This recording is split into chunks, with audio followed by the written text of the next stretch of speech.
যে বিভিন্ন অনুষ্ঠানে বলছিলাম না যে শ্মশান থেকে আওয়ার পরে দেখবে স্নান কইরা আমরা যখন ঘরে ঢুকি, ঘরে ঢুকবার আগে দেখবে খেরটের আইনিয়া এটার মধ্যে লুয়া দিয়া তারপর হচ্ছে ধূপ দিয়া সারা শরীর যে হেদা হেদি শুরু হয়। আপনারা হেদাহেদি করুন, আপনারা লগে মিল আছে বা এর লেগেই তো কয়দিন পরে পরে এই বছরে পৌষ মাঘ নাসিরনগর উপজেলাতে খালি প্রোগ্রাম, এই তো মিল দিকে লেগেই সব নাসিরনগর উপজেলার প্রোগ্রাম। এই যে কয়েকদিন পরে আপনাদের গৌর মন্দিরে বাইরে ইয়াং পুলা এত যদি এখন যদি এটা নাট ডিল হয় ল তাহলে তো হবে না, ইয়াং মাইক্রোফোন ইয়াং থাকতে হবে। বারবার আসে যায় কেন? গৌর মন্দিরেও 3 দিন পাঠ আছে, তারপর আপনাদের কুন্ডা বলাকুট হরিণবের অভাব নাই, খালি পাঠ আর পাঠ, খালি নাসিরনগর পাঠ এই তারিখে। এত মিল দেখা কারণ তোমরাও হেদাহেদি করো আমরাও করি। ওই হেদাহেদির অর্থ তো আর বুঝলাম না, শ্মশান থেকে এখানে হেদাহেদি শুরু হয়। পুরি বাপরে, মনে রাখতে হবে এইটা অর্থ একটাই, শ্মশানে গিয়েছি, ভাইরাস ব্যাকটেরিয়া বিভিন্ন কিছু আমার শরীরে লাগতে পারে, তাই ধূপকে স্পর্শ করে যাচ্ছি, অগ্নিকে স্পর্শ করছি, অগ্নি আমাদেরকে পরিশুদ্ধতা করে। এবার তুমি যদি মনে করো পবিত্র জায়গায় শ্মশান ছিল, তোমার কোনো কিছু শরীরে ভরেনি, তাহলে তুমি যদি আসো তাহলে এত হেদাহেদির কোনো প্রয়োজন নাই। ধর্মটাকে সায়েন্স অনুযায়ী ব্যাখ্যা করতে হবে। আজকে সম্পূর্ণ সনাতন ধর্ম একটা থিওরিটা হচ্ছে সায়েন্সেবল থিওরি। আজকে সম্পূর্ণ সনাতন ধর্মটা হচ্ছে বিজ্ঞানের উপর। আজকে আমরা এগুলো আলোচনা করি না বলে সনাতন ধর্মের কদর কমে যাচ্ছে। সম্পূর্ণ গীতা হচ্ছে দর্শন। আজকে গীতার প্রত্যেকটা শ্লোক যদি ব্যাখ্যা করো দেখবে মনোজগতের কথা বলছে, চিকিৎসা বিজ্ঞানের কথা বলছে, তথ্য প্রযুক্তির কথা বলছে। অবাক হয়ে যাবে। এগুলো জানতে গেলে আমাদেরকে বিশ্লেষণ করতে হবে এ টু জেড। আমরা সনাতন ধর্মাবলম্বীরা প্রত্যেকটা যে কার্য করছি, প্রত্যেকটা কার্যের সঙ্গে এক একটা দর্শন কাজ করছে। এই যে তুলসী বৃক্ষ গীতা পাঠে রাখি, তার পিছনে একটা মেডিকেল সায়েন্স ব্যাখ্যা আছে, শুধু ধর্মীয় ব্যাখ্যা নয়। কারণ এই তুলসী থেকে 80টা রোগের ঔষধ তৈরি করা হয় বাবা। দেখো সনাতন ধর্ম কতটা উন্নত, কতটা সায়েন্স, কতটা দর্শন। এই যে তুলসী কাষ্ঠের মালা আমরা দেই, এই তুলসী কাষ্ঠের জল যদি তোমার সারা শরীরে গড়িয়ে পড়ে, একজিমা জাতীয় যত রোগের ভাইরাস আছে এগুলো আপনা থেকেই প্রতিদিন শরীরে এই তুলসী কাষ্ঠের জল অ্যান্টিভাইরাস হয়ে নষ্ট করে দেয়। তাছাড়া তুলসী কাষ্ঠের জল যদি তোমার শরীরে পড়ে বাবা, তোমার প্রতিদিন তীর্থ স্নানের ফল হয়ে যায়, গঙ্গা স্নানের ফল হয়ে যায়। তাছাড়া এই তুলসী বৃক্ষ যে জায়গায় থাকে এর চারি জায়গা পর্যন্ত কোনো ধরনের অশুভ শক্তি, কোনো ভাইরাস ব্যাকটেরিয়া আসতে পারে না। তাই পরিবেশকে নির্মল রাখার জন্য তুলসী রাখা হয়, এটা সায়েন্সের ব্যাখ্যা। আর আমরা ধর্মীয় ব্যাখ্যা হচ্ছে তুলসী কৃষ্ণ প্রেয়সী, ভগবানের প্রেয়সী। আমরা যদি সরাসরি প্রধানমন্ত্রীর সঙ্গে দেখা করতে চাই পারবো না, কোনো মাধ্যম যদি থাকে খুব সহজে প্রধানমন্ত্রীর সঙ্গে দেখা করতে পারবো। ভগবানের প্রেয়সী তুলসী, তুলসীর সঙ্গে সম্পর্ক থাকলে আমরা সরাসরি ভগবানের কাছে যেতে পারবো। এই যে মায়েরা শঙ্খ পড়ছো, এটার ধর্মীয় যেমন কারণ আছে, সায়েন্টিফিক কারণ আছে। এই শঙ্খকে গুরু করে অনেক রোগের ঔষধ তৈরি করা হয়। দেখো আমাদের সনাতন ধর্ম কতটা উন্নত। এই আমরা প্রতিদিন যা কিছু ব্যবহার করছি সমস্ত কিছুর মাঝে একটা বিজ্ঞান রয়েছে, দর্শন রয়েছে। তাছাড়া মেয়েদের ফিজিক্যালি প্রবলেম হলে শরীর থেকে 3টা উপাদান বের হয়ে যায়। শঙ্খ সিঁদুর যারা প্রতিদিন পরিধান করছে এবং লোহা সীসা ইত্যাদি দ্বারা একটা চুড়ি, যাকে সাবিত্রী চুড়ি বলা হয়, কায়স্থ দ্বারা তৈরি করে, ওই চুড়িটা তমগুণের প্রতীক। শঙ্খটা সত্যগুণের প্রতীক, সিঁদুরটা রজগুণের প্রতীক।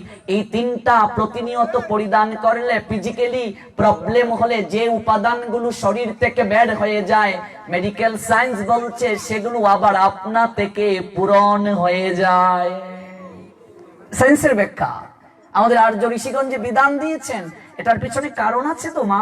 তাছাড়া এই সিঁদুর অনেক রোগের ঔষধ রূপে ব্যবহৃত হয়।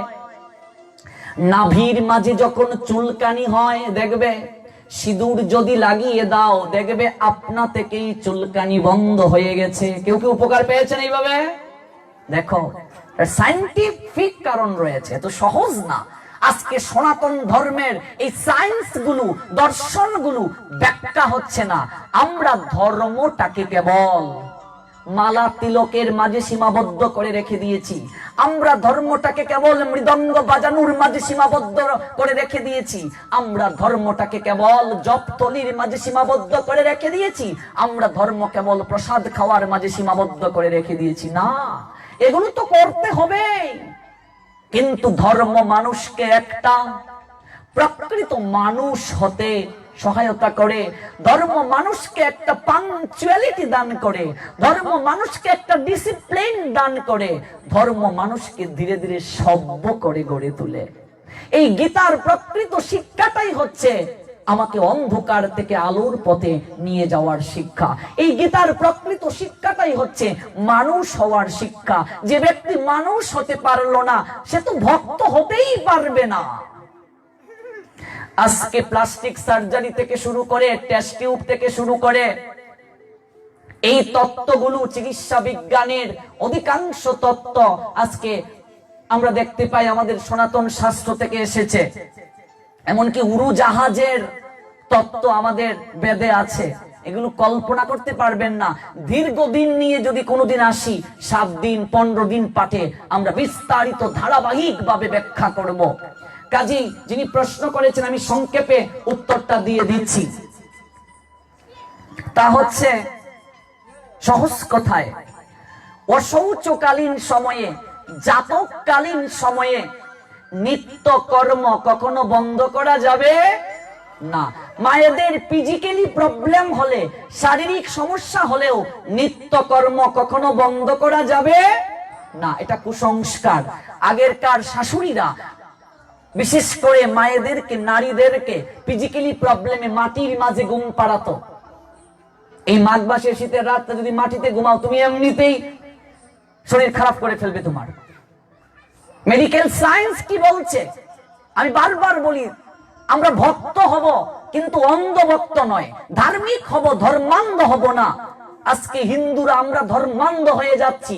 ধর্মান্ধ কিভাবে দেখুন, ওই অমুক গাছের নিচে এক বিষহরী আবির্ভূত হইয়া গেছে, দেখবে দৌড় শুরু করি আমরা গাছের নিচে। ঠিক ঠিক না? আমি গেছি পাটে যশোর গিয়া দেখি হগলেই জয়টা ফুলা, যদি 3 ফুলা থাকে 3 গড় মাইক গিয়া চাউল আনছে, গোপাল সেবা দিব। তোমরাও খেতা মাগজনী? উড়ি বাপরে, তোমরাও তো খবর পাইলিছো।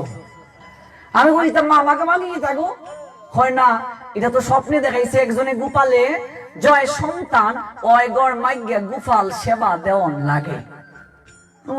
কোন স্বপ্ন দেখাইছে, হয় না গো আমরা হাইরের গ্রাম, পাশের গ্রাম, এক বেটি শুনছে। এই বেটি কই শুনছে? আরেক গ্রামও শুনছে। এই বেটি কই শুনছে? আরেক গ্রামও শুনছে। কই থেকে শুরু হইছে? ওইটা তো জানি না, হগলেই মাগে, আমরাও মাগি। হায়রে ধর্ম রে, ধার্মিক হও, ধর্মান্ধ হইও না। গোপাল স্বপ্নে দেখাইছে তোমার সন্তান জয়টা ওয়াইগর মাত্রায়, জীবনে ঘরের গোপাল রে ঠিক মতো সেবা দেও না, জাতকে অসৌসে আনা খাওয়াইয়া লকডাউন দিয়ে রাখো, আর মাগরও বেরিয়ে গেছো গা। গোপালের প্রতি শ্রদ্ধা ভক্তি এটাকে বলে।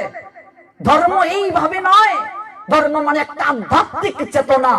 এইখানেই নয়, এক মার এক ফুট যারা 3 রাস্তার মোড়ে মোমবাতি জ্বালাইয়া দেওয়ান লাগবো। তা আমার মারও তো দরকার, আমিও তো 1 মার 1 ফুট, মাও মোমবাতি লইয়া যায়। কই যাও? শোনা রে, তুই আমার একমাত্র ফুয়া, রাখো তোমার ফুয়া। তোর যদি কুস্তা হয় বিদেশ বাড়ি থাকস, 1 মার 1 ফুট এর লাগে মোমবাতি 3 রাস্তার মোড়ে জ্বালাই জানাবো। মোমবাতি আমারে ভালো রাখি লিব, এক মার এক ফুটরে দেখবে হগলে এক মার এক ফুট যারা দৌড়। আমরা এখানে আরো আছে এক মার এক ফুট যারা সড়ক পূজা দেখতে পারতো না। হায় হায় রে, এটা ধর্ম? কুসংস্কার থেকে বের হয়ে আসো। তাহলে এখানেই নয়, একজনে প্রশ্ন করছে 3 ফুরির পরে ফুলা হইছে, মিষ্টি মিষ্টি চলছে, বেটার মন খারাপ। ওখানে তোমার মন খারাপ শুনে হয় না, এটা তো আনন্দের সংবাদই। কিন্তু আমরা গ্রাম হগলি হয় 3G হইয়া ফুট গড় ঢুকলো জম দুধ। 3G হইয়া ফুট গড় ঢুকলো জম দুধ। হায় হায় হায় হায় রে, খেলায় হয় গ্রামের অমুক কয়, আমি অমুক রে গিয়ে কই শুনছে, আমি আমার ঠাকুরদার কাছ থেকে শুনছিলাম, আমার ঠাকুরদা কই শুনছে, ওইটা তো হইতে পারি না। ধার্মিক হও, ধর্মান্ধ হইও না। 3G হইয়া ফুট গড় ঢুকলো জমদূত। এই যে আমরা ধর্মান্ধ হয়ে আছি, কুসংস্কারের মাঝে পড়ে আছি। ভগবানের যদি তুমি কর্ম করো, আপনা থেকেই তোমার কৃপা হবে। এই জন্য অমুক গাছের নিচে ভগবান আইসন দৌড় শুরু করবো, একজনের কথা শুনিয়া। হ্যাঁ, অমুকরে স্বপ্ন দেখাইছে, কোনো হদিস নাই, ঠিক একটা গল্পের মতো। ছোট্ট পরিসরে শেষ করছি। তৎকালীন সময়ে এক রাজার ঘরে ফুয়া হইছে, ফুলা খাওয়ার মতো খালা, মানে কাকের মতো কালো। এবার গিয়া হয়, শুনছনি গো, আমরা রাজার ঘরে ফুলা হইছে খাওয়ার মতো খালা। এই রাজ্যের মানুষ শুনিয়া আরেক রাজ্যে গিয়ে গফ করতেছে, শুনছনি গো, আমরা শুনিয়া আইছি এক রাজ্যে এক রাজার ঘরে ফুলা হইছে খাওয়ার মতো খালা। শেষ, খাওয়ার মতো। এই রাজ্যের লোক আরেক রাজ্যে গিয়ে গফ করছে, শুনছনি গো, আমরা একটা শুনছি এক রাজ্যে রাজার ঘরে ফুলা হইছে খাওয়া। শোনা কথায় দুনা দোষ। এই জন্য নিজের বিবেককে কাজে লাগাও। শোনা শুনি ধর্ম, এইভাবে হিন্দুরা আজকে প্রতিপালন করছে বলেই ধর্ম পালনে তাদের শ্রদ্ধা রুচি দিন দিন কমে যাচ্ছে। আমি বারবার কথাগুলোকে বলি, কারণ আমি চাই সমাজের একটা আমূল পরিবর্তন হোক। আমি চাই যুব সমাজ জাগুক, আজকে তারা ধর্মটাকে অনুসন্ধান করুক, প্রকৃত ধর্ম কি। বিয়ে করলাম 7 পাকে, 7 পাকের অর্থ জানি না, এই বিয়ের মানে কি? ভুল বলছি? আমি না বিয়ে করছি না, অনেকেই তো করছো, কাও 7 পাকে কেন বিয়ে করছো? উত্তর নাই। তাহলে দেখো, বিয়ে করলায় 7 পাকে, বিয়ের অর্থ জানো না। বিয়ে করলা, এই বিয়ের নাম কি জানো না।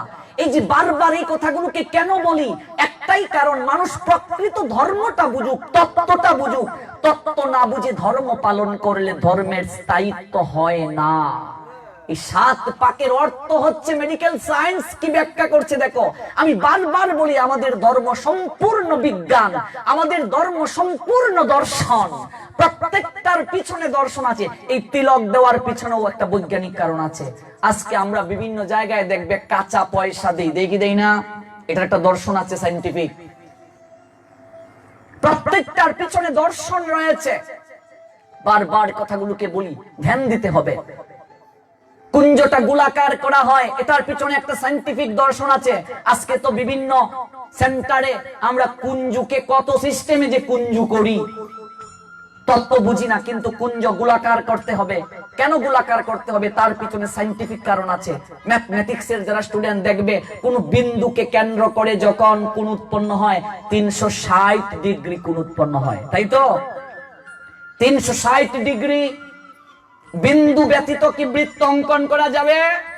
এই জন্য দেখবে বিন্দু রূপের চেয়ারে স্বামী বসে, জামাই বয় কি বয় না, চেয়ারে তো বইয়া অনেকেই আমরা বিয়ে করছি। আরেকবার এটি শেষ নয়, দেখবে অনেকেই কইব, আরে ইত্যা জানবার কি তার সময় আছে, আয়নার বাই চাই, এই তো সব সময় গেছে গা। এই যে বইল আর আয়না লইয়া, বলুন আয়নার বাই কেন থাকাতে হয়? কেউ কিন্তু আয়নায় তাকাইছো না। তত্ত্ব বুঝো, দর্শন বুঝো, সায়েন্স কি বলছে, এই দর্পণে কেন থাকিয়েছ, এইটা লুকাচার। নতুন জামাই এই গিন্দে চাইব, শরম লাগতে পারে, একটা আয়না দিছে, আয়নার ভাই চাই থাকতো, আর কোন কারণ না, লুকাচার। সেটা লুকাচারের সঙ্গে ধর্মের কোনো সম্পর্ক নেই। এই দর্পণের মানে কি, নিজের প্রতিবিম্বটাকে দেখা। ওর অনেক ব্যাখ্যা আছে, আমি বলছি ধীরে ধীরে। বিন্দু ছাড়া বৃত্ত অঙ্কন করা যাবে না। কম্পাসটা নিয়ে যখন বিন্দু দিলে তারপর বৃত্ত অঙ্কন হবে, বিন্দু ছাড়া বৃত্ত অঙ্কন হবে না। মাঝখানেই তো বসানো হয়, মাঝখানে বর বসেছে, বিন্দু, বিন্দুকে কেন্দ্র করে দেখো ঘোরা হচ্ছে, চক্রাকার, সার্কেল। 7টা চক্র 7 বার ঘোরা হয়েছে। একবার বেশিও তো ঘুরতে পারতে, একবার কমও তো ঘুরতে পারতে, 7টাই কেন ঘুরতে হলো? প্রশ্ন কি কখনো এসেছে? যারা বিয়ে করেছেন, যারা বিয়ে করো নাই তারা ভালো করে জেনে নাও আজকের পাঠে। বিয়ে করার সময় মনে হইব আমার কথা, আই এম শিওর দ্যাট। বিয়ের সময় যেমন বইবা, রাহুল কৃষ্ণ দাস কইছিল রে, আমার ছবিটা চৌকের সামনে 22 উঠবো, যারা বিয়ে করানো যাই ভাই ভালো করে জানো। সিয়ারে যখন বইলায়, কেন বইলায় সিয়ারে? কারণ কি? বউ ঘুরতেছে, ঘুরে কেন? আরেকটা কুসংস্কার এবং অধর্ম করি। শাস্ত্র বলছে বউ যখন ঘুরবে তাকে কেউ স্পর্শ করতে পারবে না।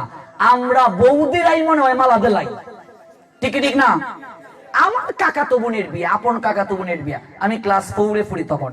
আমার পিস্তুতু ভাইয়ের বউ অর্ধেক মালা হে ইন্ডিয়া লিছে। আমরা নামছি পরে, অঙ্ক বৌদি তুমিও যাও বাসর ঘরে, অর্ধেক তুমি বিয়া বইছ। বৌদি বিয়ার মালা দেলায় অর্ধেক, কই যাইতায়? তত্ত্ব বুঝি না, দর্শন বুঝি না। কনেকে কেউ স্পর্শই করতে পারবে না, স্পর্শ করলে সেও এই মাল্যদানের সঙ্গে জড়িত থাকবে। এত সহজ নয়।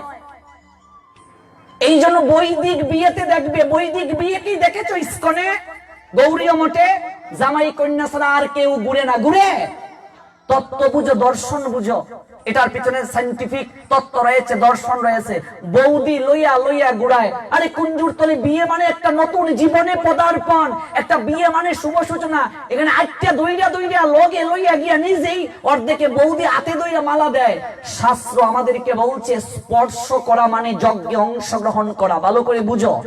যখন আমরা দেখতে পাই স্বামী কোন যজ্ঞ করে, স্ত্রী তার পাশে তাকে স্পর্শ করে অংশগ্রহণ করে, বিয়ে যে তুমি করছো, বিয়ে যে তুমি করছো, বিয়ে করার অর্থ মানে একজন শয্যা সঙ্গিনী গ্রহণ করা নয়। আজকে 1/3 আমরা মূর্খ পুরুষেরা বউকে কেবল ইন্দ্রিয় তৃপ্তির জন্য ব্যবহার করে থাকি। কথাটা ভালো করে ধ্যান দিতে হবে। বিয়ের মণ্ডপে তুমি যখন যজ্ঞে অংশগ্রহণ করেছিলে, অগ্নিকে সাক্ষী রেখে তুমি তখন কিছু প্রতিজ্ঞাও করে এসেছিলে। যদিও দুর্ভাগ্যবশত ঠাকুরদা যখন মন্ত্রগুলো বলেন আমরা তার অর্থ অনেকেই জানি না, কিন্তু অনেক ঠাকুরদা নিজেও মন্ত্রের অর্থ জানেন না। অর্থ যদি জানতাম তাহলে দাম্পত্য জীবনে বিবাহটা কি বুঝতে পারতাম। ওরে বাপরে, যদি সাদা খাতার মাঝে তুমি দস্তখত দিয়ে দাও, তোমার বাড়ি জমিন লিখে নেবে না নেবে তুমি জানবে? এটা কি মূর্খতা নয়? কোনো কিছু না পড়ে দস্তখত দেওয়া। তুমি যে বিয়ের মণ্ডপে বইয়ে জামাই সংকল্প করলায়, তুমি যে বাপ দান করলায়, কিতাব বুঝে দান করলায়, মন্ত্রের অর্থ কি বুঝার প্রয়োজন আছে কি নাই? ভালো করে বুঝবে কথাগুলো। তুমি কি কি প্রতিজ্ঞা করে আসলে, বিয়েতে কি মন্ত্র করে আসলে? বাস্তব জীবনে সেগুলো যদি জানতাম তাহলে সংসার জীবনে আজকে এত সমস্যা আমাদের হতো না। যে আমরা 7 পাক মানে প্রতিটা পাকে পাকে একটা করে প্রতিজ্ঞা। কি প্রতিজ্ঞা? প্রতিজ্ঞাটা কি করছি? বিবাহের পর এই স্ত্রী তোমার সহধর্মিনী রূপে গৃহীত হয়েছে। সহধর্মিনী মানে কি? ওই স্ত্রী তোমাকে ধর্ম পালনে সহায়তাকারিণী হয়ে এসেছে। তুমি যদি যজ্ঞ করো, তুমি যদি কোনো পূজা করো, যদি কোনো তুমি সংকল্প করো, তোমার পাশে যদি তোমার স্ত্রী না বসে বাম পাশে, তোমার যজ্ঞ পূর্ণ হবে না। কোথায় আছে, কোন শাস্ত্রে? ভগবান রামচন্দ্র যখন যজ্ঞ করলেন, সীতা দেবী তখন কোথায় ছিলেন? বনবাসে। কি তৈরি করেছিলেন বাবা? স্বর্ণের সীতা। স্ত্রী যদি পাশে না থাকে যজ্ঞ হবে না। এই জন্য স্ত্রীকে বলা হয় অর্ধাঙ্গিনী, অর্ধেক অঙ্গের অধিকারিণী। প্রতিজ্ঞা করে এসেছো কুঞ্জুর তলে। তুমি যত কাজ করবে স্ত্রীর কাছ থেকে মতামত নেবে, তাকে জানাবে। এমনকি ব্যবসায় টাকা ইনভেস্ট করতে গেলেও বউকে বলতে হবে। অর্ধেক অঙ্গের অধিকারিণী সে। তুমি প্রতিজ্ঞা করেছো আজ থেকে তোমাকে ভজনা করার জন্য। এই যে অগ্নি, অগ্নিকে সাক্ষী রেখেছো। ভগবান দুইজন দেবতাকে পরিশুদ্ধতার অধিকার দিয়েছেন। একজন হচ্ছেন অগ্নি দেবতা, আর একজন হচ্ছেন বরুণ দেবতা। অগ্নিকে স্পর্শ রেখে তুমি প্রতিজ্ঞা করেছো। বিষ্ণু আসছেন যজ্ঞে প্রজাপতি রূপে। বিষ্ণুকে রেখে তুমি প্রতিজ্ঞা করেছো, অগ্নিকে সাক্ষী রেখে প্রতিজ্ঞা করেছো। বিয়ের দেবতা প্রজাপতি ব্রহ্মা। প্রজাপতি মানে ফড়িং প্রজাপতি না। আমরা তো বিয়ের কার্ডটাই ভুল করি, কার্ডের মাঝে ফড়িং প্রজাপতির ছবি দেই, এটাই তো ভুল। প্রজাপতি মানে ফড়িং নয়, ব্রহ্মা। ব্রহ্মা প্রজাপতি রূপে আসেন। প্রজাপতি ব্রহ্মার নাম। তুমি প্রতিজ্ঞা করেছো। কি প্রতিজ্ঞা? আজ থেকে তোমার সেবার জন্য আমি একজন সঙ্গিনী গ্রহণ করলাম। এবার তুমি পুরুষ। এই যে প্রতিজ্ঞা করে আসলে, কোনদিন কি স্বামী স্ত্রী একসঙ্গে বসে সন্ধ্যায় ভগবানের ভজন করেছো? করেছো তুমি? গীতা পাঠে বউকে নিয়ে কোনদিন এসেছো? বরং বউ যদি করতে চায় তুমি বাধা প্রদান করো। ডান্ডার বাড়ি একটা মিস পড়বে না, মনে রাখতে হবে। এত শখ নয়, সহজ নয় বিয়ে করা। এই জন্য যদি সব পালন করতে পারো বিয়ে করবে। শাস্ত্র বলে দিয়েছে বিবাহ 8 প্রকার। আমরা অগ্নিকে সাক্ষী রেখে যে বিবাহটা করি এটাকে ব্রাহ্ম বিবাহ বলে। বউকে নিয়ে কোনোদিন গীতা পাঠে আসলাম না। গীতা পাঠে আসলে বউকে বাধা দেই। সাধুর সঙ্গে কথা বললে চরিত্র নিয়ে প্রশ্ন তুলি। সাধু সঙ্গ করতে গেলে বাধা প্রদান করি। ধর্ম পালন করতে গেলে বাধা প্রদান করি। অথচ ভগবান চাইলে 1 সেকেন্ডের মাঝে তোমাকে সাইজ করে ছেড়ে দিতে পারে। ধর্ম পালনে স্ত্রীকে সহায়তাকারিণী রূপে গ্রহণ করা, এটাই হচ্ছে প্রকৃত পুরুষের কর্তব্য। নতুবা তাকে কাপুরুষ বলা হয়, নতুবা তাকে স্বামী বলা হয় না। শাস্ত্র বলছে সে আসামী। স্বামী হওয়ার যোগ্য সেই নয়। বিয়ে করলে বউ হয়, সহধর্মিনী যোগ্যতা সব নারীর হয় না। বিয়ে করলে জামাই হয়, স্বামী হওয়ার যোগ্যতা সবার থাকে না। পতি হওয়ার যোগ্যতা সবার থাকে না। পত্নী হওয়ার যোগ্যতা সবার থাকে না। জায়া হওয়ার যোগ্যতা সবার থাকে না। আজকে এই কথাগুলো সমাজের বুকে আলোচনা হয় না। আমরা সংসারী মানুষ, আমাদেরকে এই কথাগুলোই বেশি শুনতে হবে। মনে রাখতে হবে তোমার স্বামীর থেকেও ভগবানকে বেশি ভালোবাসতে হবে। এই জগতের বুকে প্রত্যেক নারীর একজনই পতি, একজনই স্বামী। তিনি হচ্ছেন জগৎ স্বামী ভগবান কৃষ্ণ। জগৎপতি ভগবান কৃষ্ণ। আর ঘরে যে স্বামীকে পেয়েছ সেই স্বামীর প্রতীক, সেই স্বামীর অনুসারী, সেই স্বামীর মধ্যস্থ শক্তি। এবার বুঝো তুমি ভগবানের মধ্যস্থ বার্তাবাহক স্বামী। কখনো আমরা কি এইভাবে নিজেকে কল্পনা করেছি? করেছি? সারা বাংলায় ঘুরে বেড়াই, আমি কয়েকটা পরিবার পেয়েছি যে স্বামী তার স্ত্রীকে নিয়ে গীতা পাঠে আসে, সন্তানকে নিয়ে আসে। এই রকম স্বামী পাওয়া বা স্বামীর এই রকম স্ত্রী পাওয়া ভাগ্যের প্রয়োজন হয়। ভাগ্য না থাকলে হয় না। প্রতিজ্ঞা করে এসেছি আমরা। পূর্বজন্মের কর্মফলের কারণে আজকে আমি এরকম স্বামী পেয়েছি, এরকম স্ত্রী পেয়েছি। এটা ভজনের মাধ্যমে দূর করতে হবে আমাকে। শুধু ইন্দ্রিয় তৃপ্তির জন্য নয়। বউ নিয়ে আসা সংসারে, ওই বউ যদি তোমার চাহিদা মিটাতে না পারে, আমি স্বামী তাকেও ভালোবাসবো না। আমি আগেই বলছি, সংসার সম্পূর্ণ স্বার্থপরের একটা জায়গা।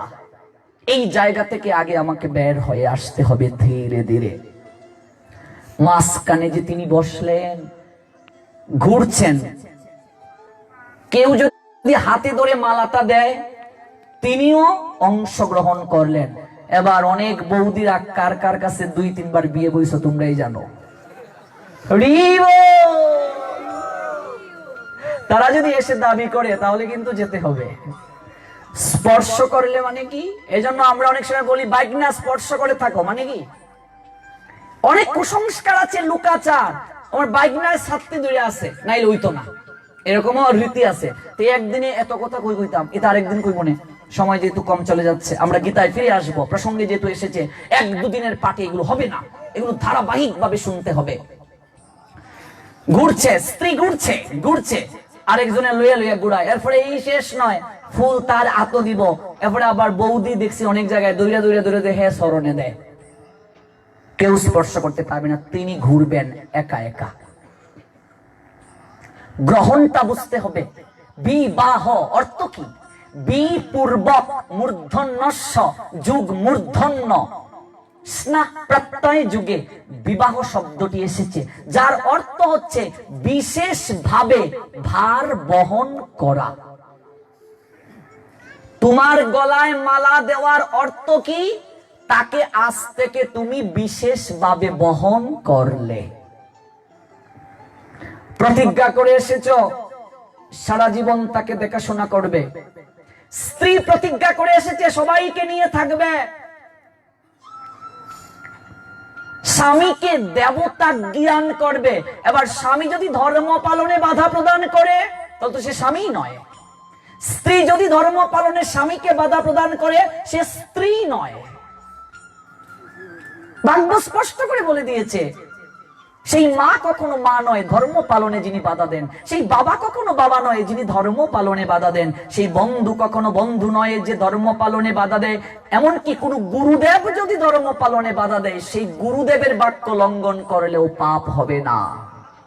হিরণ্যকশিপু তার বাবা হয়ে ধর্ম পালনে বাধা প্রদান করেছিলেন প্রহ্লাদ মহারাজকে। প্রহ্লাদ মহারাজ বাবার কথাকে লঙ্ঘন করে ধর্ম করেছিলেন, তাতে কি পাপ হয়েছিল বাবা? এমনকি আমরা দেখতে পাই হিরণ্যকশিপু হিরণ্যাক্ষ তাদের মার কথা আমরা দেখতে পাই। মা তার স্বামীকে, অর্থাৎ হিরণ্যকশিপুর বাবাকে হিরণ্যকশিপুর মা যখন গুদুলি লগন সেজুতি যখন জ্বালায়, এগুলো এতটা সায়েন্টিফিক লীলা, এগুলো বিস্তারিত ব্যাখ্যা করলে বুঝতাম। সন্ধ্যা বেলায় যখন প্রদীপ জ্বালায়, এই সময়টাকে আসরিক সময় বলে। প্রত্যেক ধর্মের লোকেরা এই সময় প্রার্থনা করে সৃষ্টিকর্তার কাছে। হিরণ্যকশিপুর মা হিরণ্যকশিপুর বাবাকে আমরা দেখতে পাই ওই সময় মিলনে জোর করেছিল, যার কারণে অসুর প্রকৃতি সম্পন্ন সন্তান হয়েছিল। স্ত্রী বাধা প্রদান করেছিল যে পরে তুমি সন্তান নিক করবে, আগে আমার সঙ্গে মিলিত হও। সম্পূর্ণ ভাগবতের কথা এগুলো। আজকে রাবণ এরকম হলো কেন? কংসের মা পদ্মাবতী এই গুদুলি লগনে ওই ত্রিসন্ধ্যা সময় মিলিত হয়েছিল। কংসের জন্ম কিভাবে হলো এগুলো পরে দেখেন, শাস্ত্র পড়েন। আজকে সায়েন্স বলে, মেডিকেল সায়েন্স, বাচ্চা পেটে আসলে মা সদাচার জীবন পালন করবে, খারাপ চিন্তা করবে, উদ্বেগ যদি করো সন্তান তার মাঝে প্রতিফলিত হবে। হাজার হাজার বছর আগে আমাদের শাস্ত্র এই কথাগুলো বলে দিয়েছে যে গর্ভকালীন অবস্থায় মা কি করবে, মা যে আচরণ করবে সন্তানের মাঝে সেটা প্রকাশিত হবে। বাবা মায়ের সঙ্গে ওই গর্ভবতী অবস্থায় যে কথা বলবে, যে আচরণ করবে, সন্তান ভেতর থেকে ফলো করবে। আমরা অভিমন্যুকে দেখতে পাই না? অভিমন্যু মায়ের পেট থেকে চক্রব্যূহ বেদ করার রাস্তা জানলেন, কিন্তু বের হওয়ার রাস্তা জানলেন না। মা ঘুমিয়ে গেল। সুভদ্রা সাইন্টিফিক সম্পূর্ণ। প্রহ্লাদ মায়ের পেট থেকে ভাগবত শিখে বের হয়েছিল। কয়াদু প্রহ্লাদের মায়ের নাম। পিতা মাতা রজ বীর্যে জন্ম অসুরের, কিন্তু ভক্ত হয়ে গেল। আমরা অনেকে বলি না গো অমুকের ফুলা চিনোনি যায় না, বাপটা কত বালা, এটা করতে গাইলো বলি কি বলি না? তার কারণ তিথি নক্ষত্র দিনক্ষণ সময় এগুলো না জেনে সন্তান ধারণে প্রবৃত্ত হয়েছি। তাই আজকে সুসন্তান কেন হয় না, চরিত্রবান সন্তান কেন হয় না, ধার্মিক সন্তান কেন হয় না, আজকে আমার সন্তান বিকলাঙ্গ কেন? তার একটাই কারণ, তিথি নক্ষত্র দিন ক্ষণ সময় এবং সন্তান ধারণের প্রক্রিয়া যদি না জানি। এগুলো লজ্জা নয়, এগুলো কি লজ্জার বিষয়? আমি ইয়াং ছেলে কালকে বিয়ে করব, ইয়াং মেয়ে কালকে বিয়ে বসবে, তাকে এগুলো জানতে হবে, জেনে তারপর সংসারে যেতে হবে। আজকে এগুলো বুঝি না, জানি না, এগুলো আলোচনা করলে সমাজ কটাক্ষ করে, অন্য দৃষ্টিতে দেখে। এই কারণেই তো আজকে মূর্খতা আরো দিন দিন বাড়ছে আমাদের। আমি চাই সমাজের একটা আমূল পরিবর্তন হোক, সেটা বিজ্ঞান, সায়েন্স, মেডিকেল সায়েন্স এবং ধর্মকে পাশে রেখে যেন আমরা ধার্মিক হতে পারি, ধর্মান্ধ যেন না হই। আজকে তিথি নক্ষত্র দিন ক্ষণ সময় প্রক্রিয়া সম্পর্কে জেনে যদি কেউ সন্তান ধারণে প্রবৃত্ত হয়, সেই সন্তান অবশ্যই অবশ্যই এবং অতি অবশ্যই সৎ চরিত্রের হবে। আজকে আমার সন্তান রাস্তায় কাপড় টানে, নোয়াখালীর বেগমগঞ্জের ঘটনা সবাই দেখেছেন। মায়ের বয়সী মহিলাকে নগ্ন করলো আমার বয়সী কয়েকটা কুলাঙ্গার ছেলে, নিজের মায়ের বয়সী। এতটা লজ্জা আসলো না? হ্যাঁ, কেমন সন্তান গর্ভে ধারণ করলাম আমি মা, সন্তানকে ভদ্রতা, এই ভদ্রতাটা শেখাতে পারলাম না। আজকে দুর্যোধনের জন্ম বৃত্তান্ত পড়ে দেখো, আজকে দুর্যোধন এরকম কেন হলো? একেবারে লজ্জাহীন। কেমন সন্তান দুর্যোধন? বাপের সামনে, কাকার সামনে, গুরুদেবের সামনে, দাদুর সামনে ভাই বউয়ের কাপড় টানে। এগুলো অনুভূতিতে আনো, কতটা নির্লজ্জ হলে বাপের সামনে ভ্রাতৃবধূর কাপড় টানতে পারে। এই অনুভূতি কি করে হলো? এত খারাপ চরিত্র কি করে হলো দুর্যোধনের, দুঃশাসনের? কারণ কি? জন্ম বৃত্তান্ত পড়ে দেখো। আজকে ধৃতরাষ্ট্রের জন্ম বৃত্তান্ত পড়ো, পাণ্ডুর জন্ম বৃত্তান্ত পড়ো, বিচিত্র বীর্য চিত্রাঙ্গদের জন্ম বৃত্তান্ত গুলো পড়ো। এই জন্য বারবার বলি, শাস্ত্রটা একটু অধ্যয়ন করি, যেন আমরা একটু যেন গীতাটা পড়ি, একটু যেন ভাগবতটায় প্রবেশ করি। দেখবেন ধীরে ধীরে মনুষ্য জীবনের সমস্ত প্রশ্নের সমাধান আমরা আপনা থেকেই পেয়ে যাব। এবং প্রকৃত যিনি ধর্ম জানেন, শাস্ত্রবিদ যিনি, তত্ত্বদ্রষ্টা সাধু যিনি, আমরা যেন তার শ্রীমুখ থেকে ভগবানের কথা শুনি, নতুবা উলট পালট হয়ে যাবে। মনে রাখবে, এক একজনে এক এক কথা বলবে এবং আমরার মাঝে বিভ্রাট। আমরা তো এখন সাধু সমাজে এ বলে এই কথা, এ বলে ওই কথা, সাধারণ মানুষ বলে আমরা কোন পথে যাব? এই জন্য বাজার থেকে বেদ বেদান্ত গীতা ভাগবত চৈতন্য চরিতামৃত এনে পড়ে যদি সাধু হওয়া যেত, সরকার এত টাকা খরচ করে মেডিকেল কলেজ কেন গড়লো? তাহলে তো বাজার থেকে ডাক্তারি বই এনে পড়ে ডাক্তার হওয়া যেত, অপারেশন করা যেত। এই জন্য তোমাকে একজন তত্ত্বদ্রষ্টা গুরুদেবের কাছে যেতে হবে, একজনকে শিক্ষাগুরু, শিক্ষাগুরু মানে শিক্ষক, যিনি ধর্ম জানেন, এইরকম একজনকে শিক্ষক